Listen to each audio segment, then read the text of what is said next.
Un suceso tan asombroso que obligó al gobierno alemán a redactar un informe de emergencia.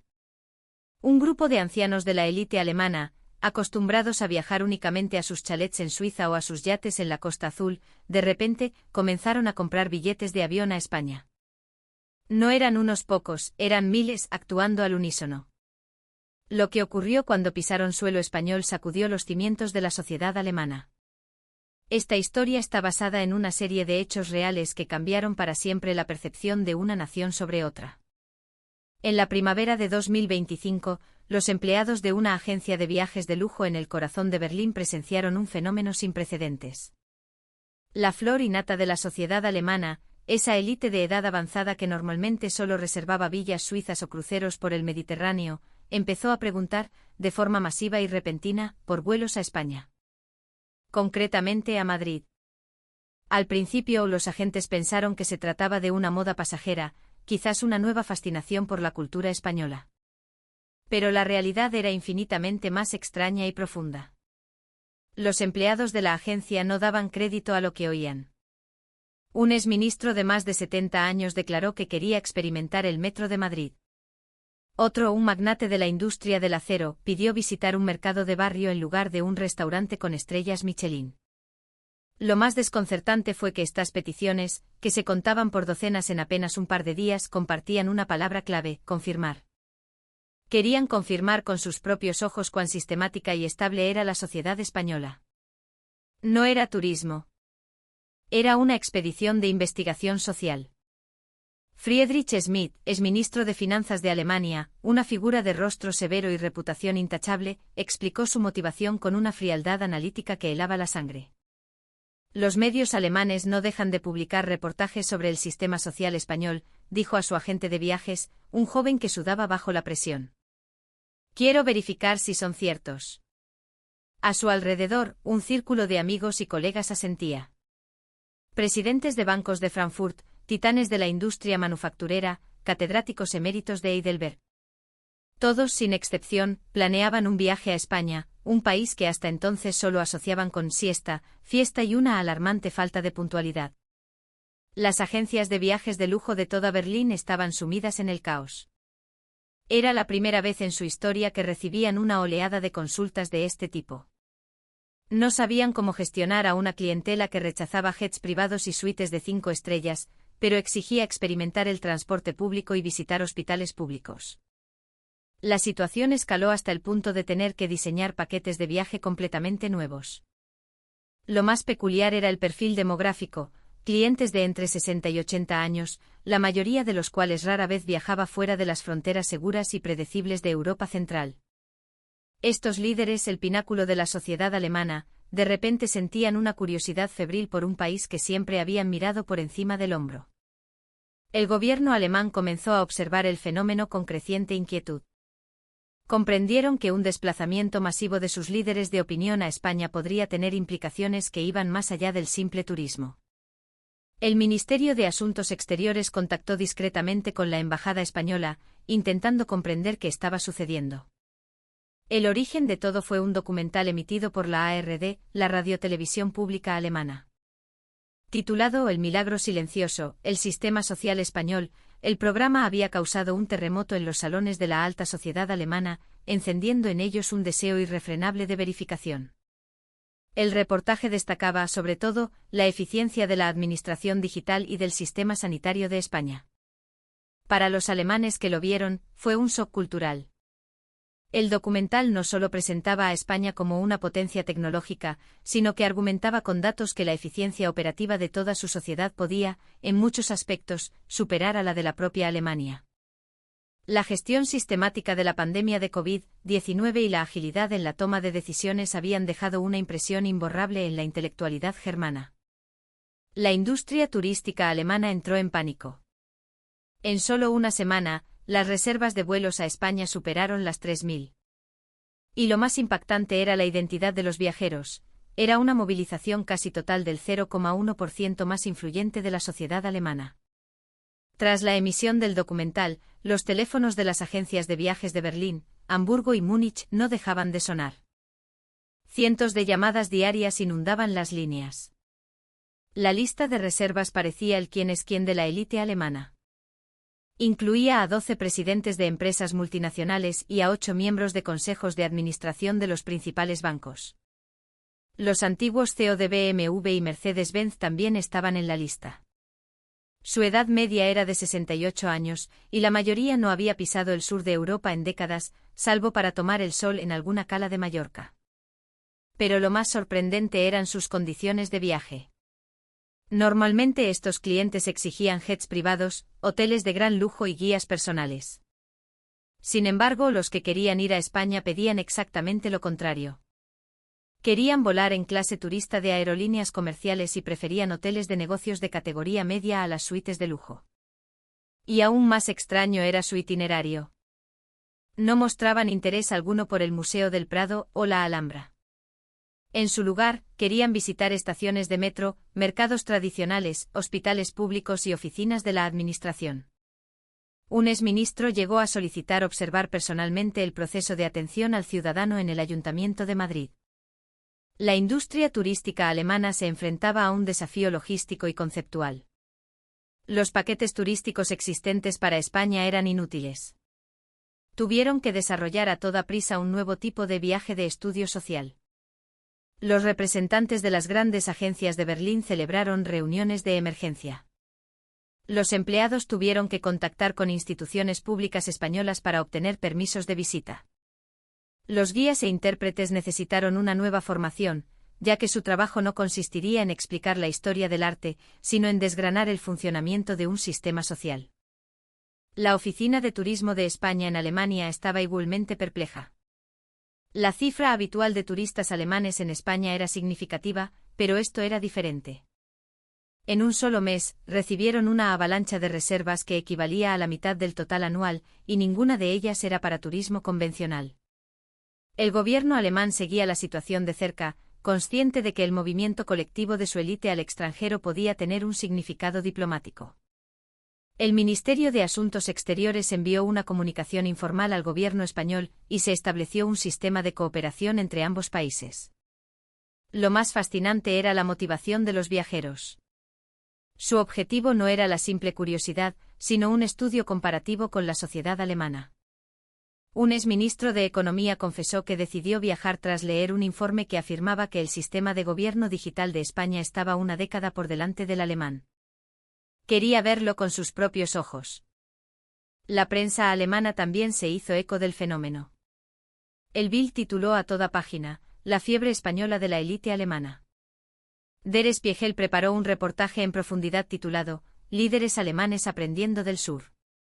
Los agentes de viajes que gestionaban las reservas estaban asombrados por la seriedad de sus clientes. Aquellos que normalmente viajaban por ocio se habían transformado en sociólogos, haciendo preguntas increíblemente específicas sobre el sistema de transporte español, el modelo sanitario y los servicios administrativos. En el instante en que la élite alemana puso un pie en suelo español, su visión del mundo y de sí mismos comenzó a desmoronarse. Para ellos, acostumbrados al caos crónico y a los retrasos infames del aeropuerto de Berlín-Brandeburgo, el aeropuerto de Madrid-Barajas fue una revelación, un mundo completamente nuevo. Desde el momento en que salieron de la pasarela de embarque, apenas 5 minutos después de aterrizar, su orgullo alemán, esa fortaleza de granito construida durante siglos, comenzaba a mostrar sus primeras grietas. El 15 de abril de 2025 a las 2 de la tarde, un avión de Lufthansa aterrizó en el aeropuerto Adolfo Suárez Madrid-Barajas. A bordo viajaba el primer contingente de 42 miembros de la élite alemana. La mitad superaba los 70 años y, para la mayoría, era su primera visita a España continental. En cuanto se abrieron las puertas del avión, sus expresiones empezaron a cambiar. Al adentrarse en la terminal, el espectáculo que se desplegó ante ellos superó todas sus expectativas. Inmensos ventanales que se elevaban hasta un techo ondulante de bambú, suelos relucientes que reflejaban la luz natural, un diseño interior diáfano y minimalista que les dejó sin aliento. El exministro de Economía, Hans-Dietrich Müller, se detuvo en seco, observando a su alrededor. En su mente el recuerdo amargo de los años de retrasos y problemas de infraestructura del aeropuerto de Berlín-Brandeburgo era una herida abierta. Pero la Terminal 4 de Barajas era diferente. Todo funcionaba con una perfección casi insultante. De camino al control de inmigración, recibieron su primer impacto. El sistema de puertas automáticas, el ABC System, estaba en pleno funcionamiento. La mayoría de los pasajeros pasaban rápidamente a través de las máquinas. Un sistema que en Alemania todavía estaba en una fase piloto y plagada de fallos, en España era la normalidad cotidiana. Thomas Schneider, el antiguo CEO de BMW, un hombre acostumbrado a la eficiencia máxima, dudó un instante ante la puerta automática. Quedó maravillado por la interfaz, diseñada para que incluso un extranjero que no entendiera español pudiera usarla sin esfuerzo.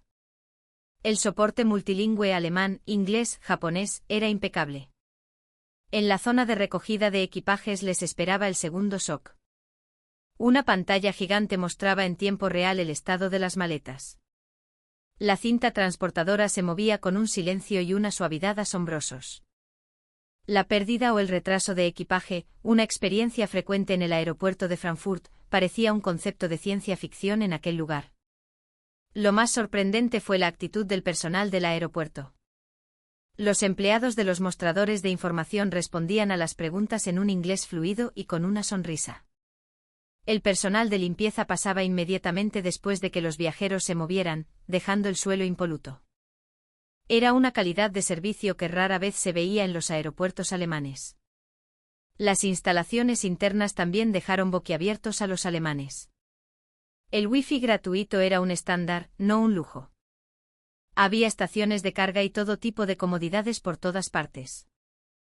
La zona de tiendas libres de impuestos, por su tamaño y la variedad de marcas, superaba a la de cualquier aeropuerto europeo que conocieran. Peter Wagner, expresidente de la Asociación de Bancos Alemanes, le susurró a un colega: ¿estás seguro de que esto es el sur de Europa? La modernidad y la eficiencia operativa superan con creces a las de nuestros mejores aeropuertos. Mientras se dirigían a la conexión con el transporte público, recibieron el tercer impacto. Las escaleras mecánicas y las cintas transportadoras que descendían hacia el metro y el tren de cercanías parecían no tener fin.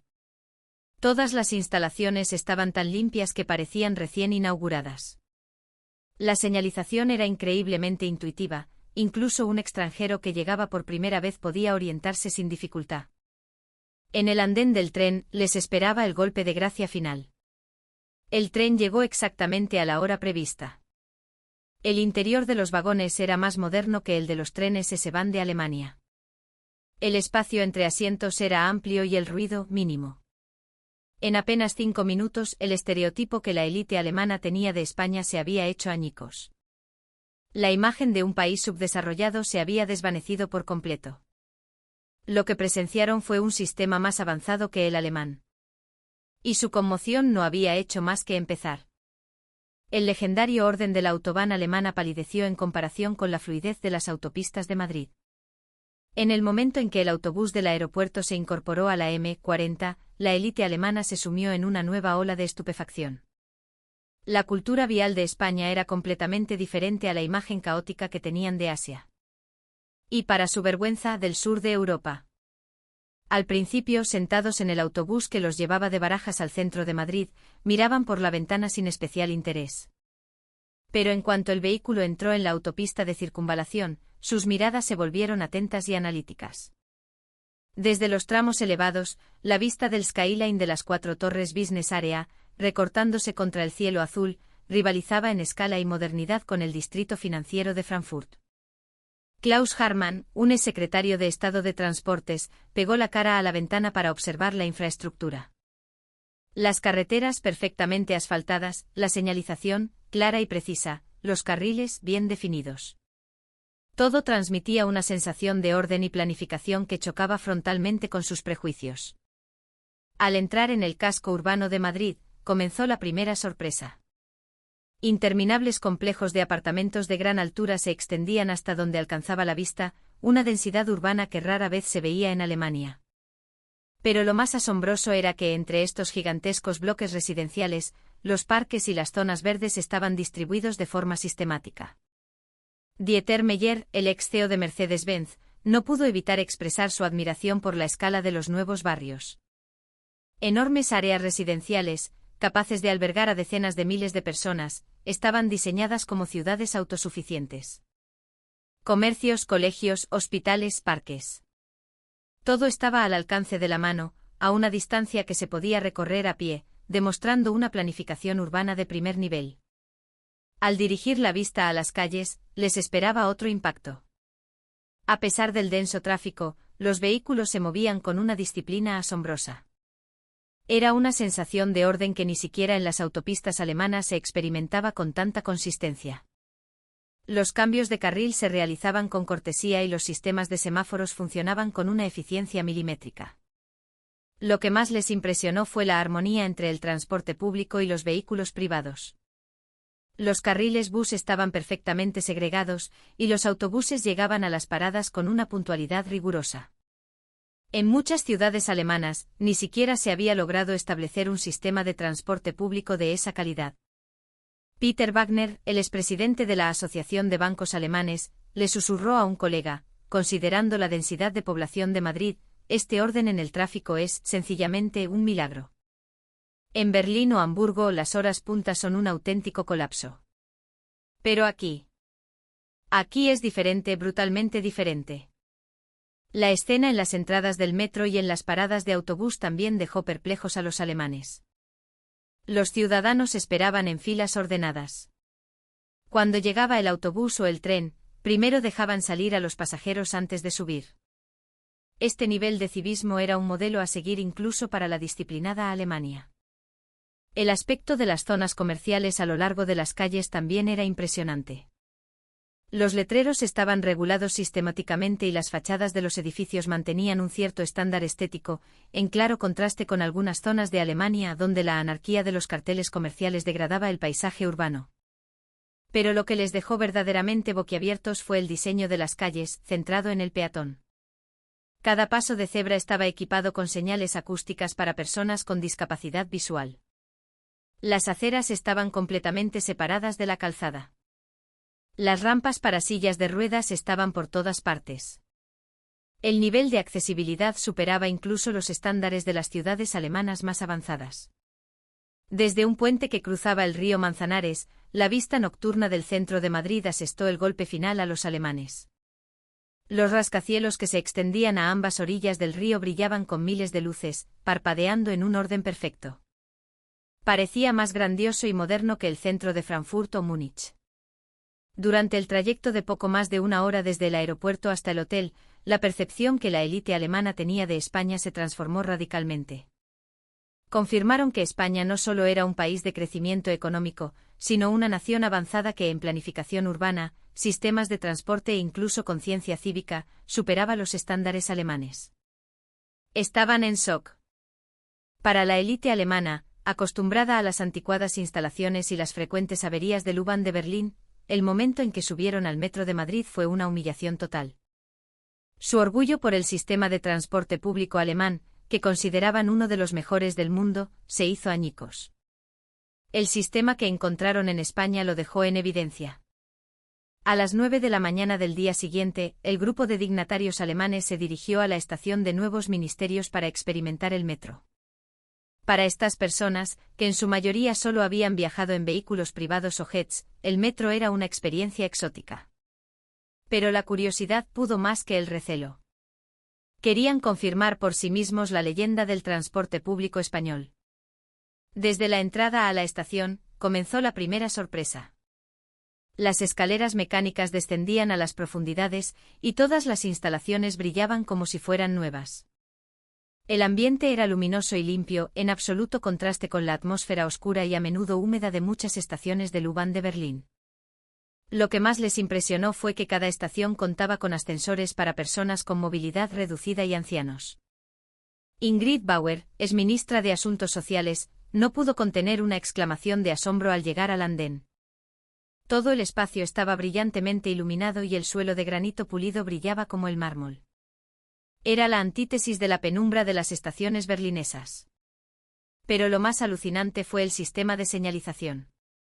Las pantallas electrónicas mostraban con precisión en español e inglés la hora de llegada del próximo tren. Los retrasos o cancelaciones, tan habituales en el metro alemán, aquí eran inexistentes. Todo funcionaba con la precisión de un reloj suizo. Las líneas pintadas en el suelo del andén para esperar el tren también sorprendieron a los alemanes. Los ciudadanos formaban colas de manera natural. Cuando llegaba el tren, se apartaban a ambos lados para dejar salir primero a los pasajeros. Ese nivel de orden era ejemplar, incluso para los estándares alemanes. Cuando el tren llegó, sufrieron el segundo impacto. El exterior del vehículo era más moderno que el de los trenes más nuevos de Alemania. Un diseño aerodinámico y una apariencia impecable que recordaba a un sedán de lujo. En el instante en que las puertas se abrieron, la imagen del interior les dejó aún más asombrados. Era espacioso y confortable. La disposición de los asientos era lógica, y los asideros y elementos de seguridad estaban instalados de forma sistemática. Los asientos reservados para personas con necesidades especiales estaban claramente diferenciados, y observaron cómo los pasajeros más jóvenes los cedían de forma natural. Thomas Schneider, el ex CEO de BMW, quedó maravillado por la limpieza del interior de los vagones. No había ni un solo papel en el suelo, ni una mota de basura. Los asientos estaban como nuevos. Los grafitis o el vandalismo, tan comunes en el metro de Berlín, aquí eran impensables. Lo que más les impresionó fue la cortesía de los pasajeros. Incluso cuando hablaban, lo hacían en voz baja. La mayoría leía tranquilamente en sus móviles o libros. Nadie hablaba a gritos por teléfono ni comía, comportamientos que pudieran molestar a los demás. Este nivel de civismo era difícil de encontrar incluso en las grandes ciudades alemanas. La puntualidad del servicio era asombrosa.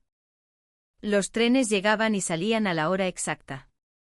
El tiempo de viaje entre estaciones era predecible. Las averías de señalización o los retrasos inesperados, el pan de cada día en la Deutsche Bahn, aquí eran inimaginables. En una estación de transbordo, recibieron el tercer golpe. A pesar de ser un complejo nudo donde confluían varias líneas, la señalización era tan intuitiva que era increíblemente fácil orientarse. La información en varios idiomas era precisa. Cada línea se diferenciaba por un color, todo de forma muy sistemática. Era mucho más sencillo que el laberíntico sistema de transbordo de la estación central de Frankfurt. Las comodidades dentro de las estaciones también dejaron boquiabiertos a los alemanes. Baños impecables, tiendas de conveniencia, farmacias e incluso cajeros automáticos. Comprendieron que las estaciones de metro no eran solo infraestructuras de transporte, sino que estaban diseñadas como espacios vitales. Hans Beyer, antiguo director de la Deutsche Bahn, les dijo a sus colegas: esto no es solo transporte. Es el resultado de la educación social. Sostenía que el nivel de conciencia cívica de los ciudadanos era aún más impresionante que la superioridad de las instalaciones. Tras una hora de experiencia en el metro, el grupo de la élite alemana seguía inmerso en un estado de shock. Confirmaron un hecho innegable: su preciado sistema de transporte público alemán, del que tan orgullosos estaban, estaba a años luz del de España. Y sus impactos no harían más que aumentar. Fue el momento en que el orgullo del sistema sanitario alemán se derrumbó por completo. Para la élite germana, acostumbrada a esperar semanas, a veces meses, para una cita con un especialista en Alemania, la experiencia en un hospital público español fue una auténtica revolución médica.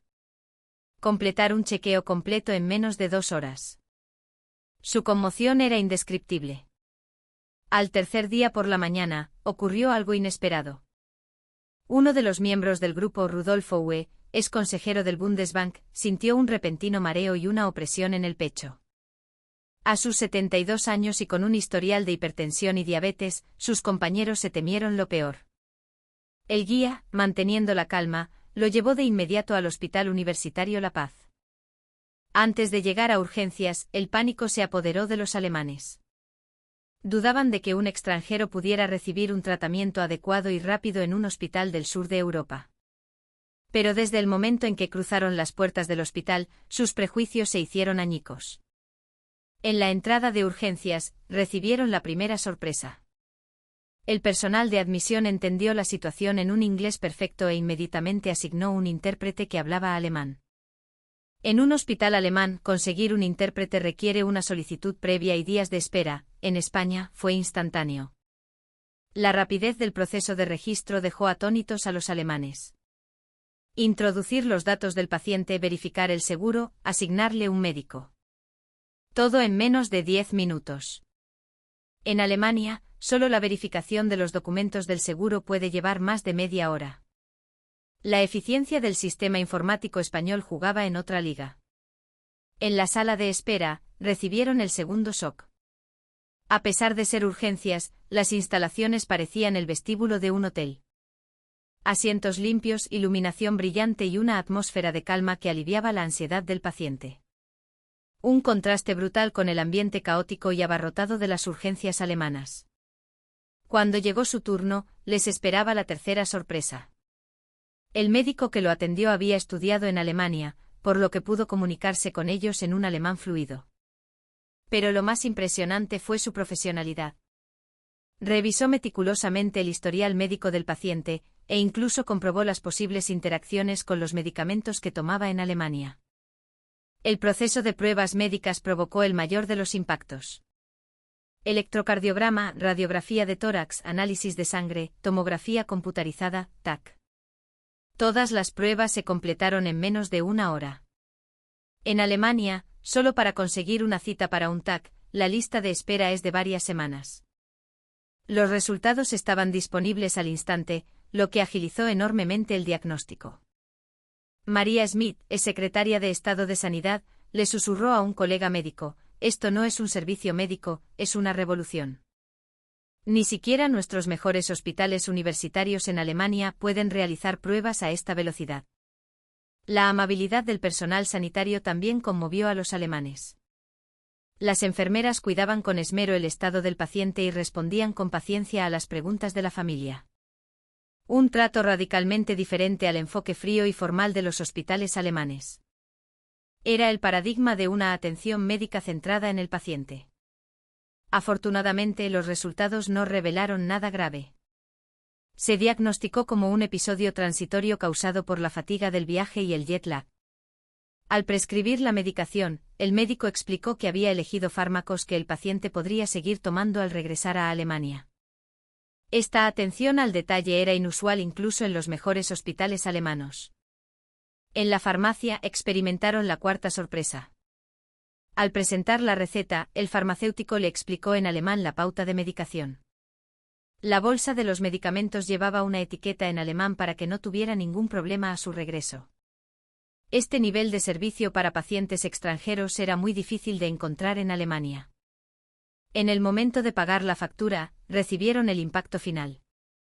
El coste total, incluyendo la visita a urgencias, todas las pruebas y la medicación, era apenas una décima parte de lo que habría costado en Alemania. Incluso sin la cobertura de su seguro alemán, el precio era increíblemente razonable. En ese instante confirmaron que en términos de accesibilidad a la sanidad, España estaba a años luz de Alemania. Al salir del hospital, el grupo de la élite alemana estaba sin palabras. Desde el registro hasta el alta, habían pasado solo 2 horas. Una velocidad inimaginable en Alemania. Pero lo más asombroso era que, desde la profesionalidad y amabilidad del personal, pasando por el equipamiento de última generación, hasta el coste razonable, España superaba a Alemania en todos los aspectos. Peter Rosenberg, expresidente de la Federación Alemana de Seguros de Salud, les dijo a sus colegas: «El sistema sanitario español es el modelo que Alemania debería estudiar. Hemos visto la quinta esencia de un servicio médico que combina eficiencia y humanidad». Cuando la élite alemana paseaba por las calles del barrio de Salamanca, no solo vieron una zona de compras. Fueron testigos de la asombrosa capacidad de España para convertir el consumo en una industria cultural. Incluso la calle más lujosa de Frankfurt, la Goethestrasse, palidecía en comparación con la vitalidad y el estilo de la Milla de Oro de Madrid. El cuarto día por la tarde el grupo se dirigió al barrio de Salamanca. Al principio pensaban que sería una simple experiencia de compras. Pero desde el momento en que pusieron un pie en la calle Serrano, su perspectiva cambió. El barrio de Salamanca era un mundo aparte de las zonas comerciales que conocían. Toda la zona estaba diseñada como un inmenso espacio cultural. Las aceras, anchas y limpias, las terrazas de los cafés llenas de gente, el elegante mobiliario urbano y la armonía de la arquitectura creaban un ambiente sofisticado y vibrante. Era el polo opuesto a la sensación de opresión de los viejos distritos comerciales alemanes, con sus callejones estrechos y edificios irregulares. Joachim Weber, expresidente de la Cámara de Comercio e Industria de Alemania, quedó maravillado por la estética de los edificios. Un diseño que permitía a cada marca expresar su identidad sin romper la armonía del conjunto. En comparación con el caótico estilo arquitectónico del Kurfürstendamm de Berlín, esto era sistemático, elegante, superior. El primer impacto provino de los grandes almacenes y las tiendas insignia. Las marcas no se limitaban a exponer sus productos. Cada tienda estaba decorada como un parque temático.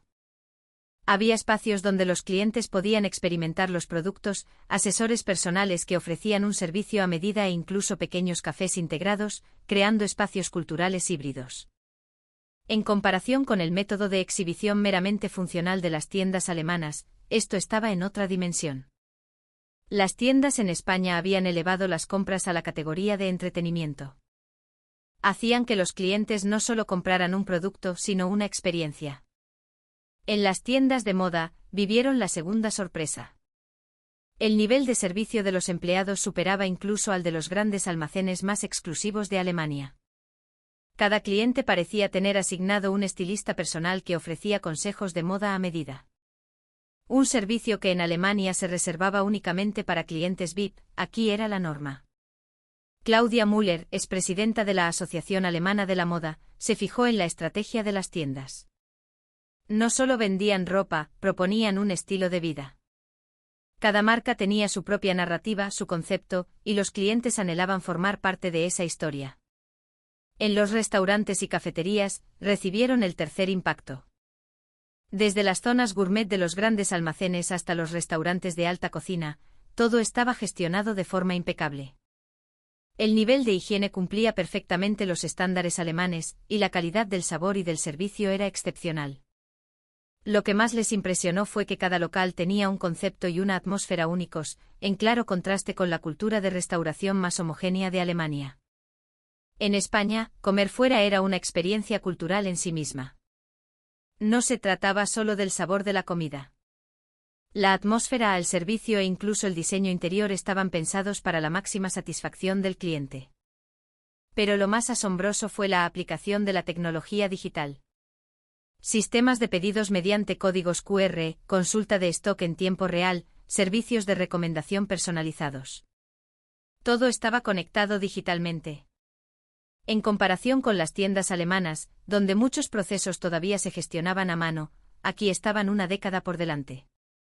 Thomas Schmidt, expresidente de la Asociación Alemana de Economía Digital, les dijo a sus colegas: España ha transformado el consumo de una simple transacción a una industria. Las compras se han convertido en entretenimiento y en un acto cultural. El comportamiento de los clientes también sorprendió a los alemanes. Los jóvenes comparaban precios con sus smartphones, compartían sus compras en redes sociales e intercambiaban información con sus amigos. El consumo ya no era un acto individual, sino que se había convertido en una actividad social. Desde las pasarelas que conectaban los edificios, la vista de todo el barrio de Salamanca asestó el golpe final a los alemanes. Cientos de miles de personas se movían de forma ordenada.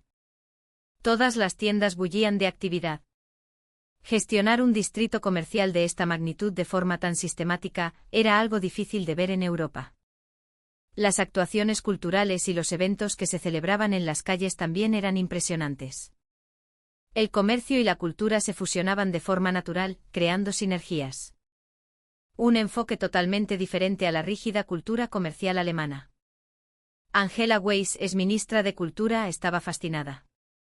Concluyó que España había creado una nueva forma de cultura urbana a través del consumo. No era solo un lugar para comprar y vender productos, sino que se había convertido en un espacio donde la gente se reunía para crear, disfrutar y vivir la cultura. Al final de su día en el barrio de Salamanca, la élite alemana comprendió que la cultura de consumo de España no era solo una actividad económica, sino un indicador de la creatividad y la capacidad de innovación de toda una sociedad. Cuando la élite regresó a Alemania y empezó a hablar, toda la sociedad alemana se sumió en un estado de shock. Estos líderes de opinión, que durante toda su vida habían predicado la superioridad alemana, comenzaron a elogiar a España de forma apasionada. La situación llegó a tal punto que el gobierno alemán tuvo que redactar un informe de emergencia. A principios de mayo de 2025, la élite alemana que había viajado a España regresó a Berlín. Desde su llegada al aeropuerto, sus expresiones eran notablemente diferentes. Estas personas, que siempre habían mantenido una visión eurocéntrica del mundo, ahora tenían una perspectiva completamente nueva. Y cuando empezaron a hablar, provocaron un tsunami en la sociedad alemana. La primera bomba la lanzó Friedrich Schmidt, el exministro de Finanzas. En una reunión política en Berlín, declaró públicamente: el sistema de gobierno digital de España está, como mínimo, una década por delante del nuestro. El estamento político alemán quedó en silencio. Que esas palabras provinieran de un hombre cuyo lema siempre había sido «Deutschland über alles» era inconcebible. Los medios de comunicación alemanes se pusieron en marcha. El Bild dedicó toda su portada al titular: «El shock español de la élite alemana». Der Spiegel publicó una serie de reportajes especiales titulados «Líderes alemanes aprendiendo del sur». El Frankfurter Allgemeine Zeitung inició un análisis en profundidad del modelo español. El segundo impacto provino de Thomas Schneider, el ex CEO de BMW. En una convención de la industria automotriz, afirmó que el sistema de transporte público español era más eficiente que las autopistas alemanas. El orgullo de Alemania como potencia automovilística se derrumbó en un instante. Para los líderes económicos alemanes, que sufrían a diario los atascos de Frankfurt y Múnich, fue un testimonio demoledor.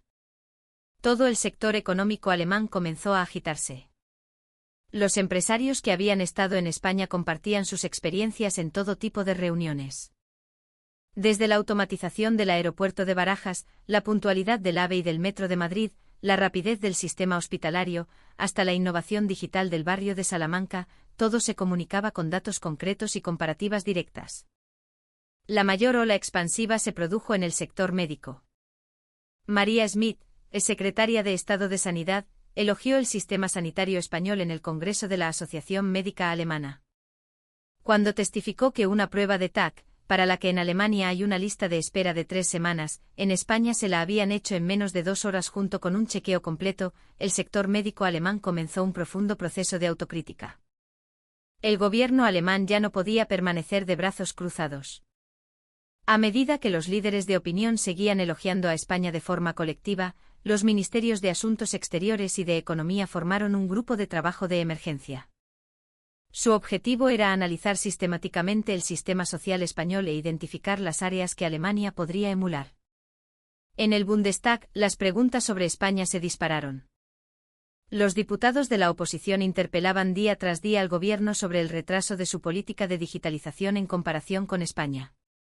Los diputados del partido gobernante también exigían planes para importar de inmediato los casos de éxito españoles a Alemania. El Parlamento de Berlín hervía con la fiebre española. La reacción de los ciudadanos alemanes también fue abrumadora. Los testimonios de la élite, difundidos a diario por los medios, despertaron el interés de la gente común. Las matriculaciones en las academias de español de Berlín y Múnich se multiplicaron por 10. Las reservas de paquetes turísticos a España aumentaron un 500% respecto al año anterior. La conclusión final del gobierno alemán fue impactante. El informe de 200 páginas, redactado conjuntamente por los Ministerios de Economía y Asuntos Exteriores, se tituló «Cambio de percepción de la alta dirección tras la experiencia española y su impacto social». El informe concluía oficialmente que España no era solo un país del sur de Europa, sino un modelo de sociedad avanzada del que Alemania debía aprender. El contenido central del informe era aún más sorprendente. El análisis señalaba que en la velocidad de implantación del gobierno digital, la eficiencia del sistema de transporte público, la innovación de los servicios sanitarios y el nivel de desarrollo de la cultura comercial urbana, España superaba a Alemania. El informe recomendaba especialmente que en materia de conciencia cívica y orden social, España debía ser considerada un modelo a seguir. En el verano de 2025, el canciller alemán anunció oficialmente una visita de Estado a España. No era una simple formalidad diplomática. Era una visita de estudio para aprender directamente de los sistemas avanzados de España. En la delegación que lo acompañaba se encontraban los ministros de todos los departamentos clave y los CEO de las principales empresas del país. Un viaje nacido de la curiosidad de un grupo de la élite alemana acabó por catalizar un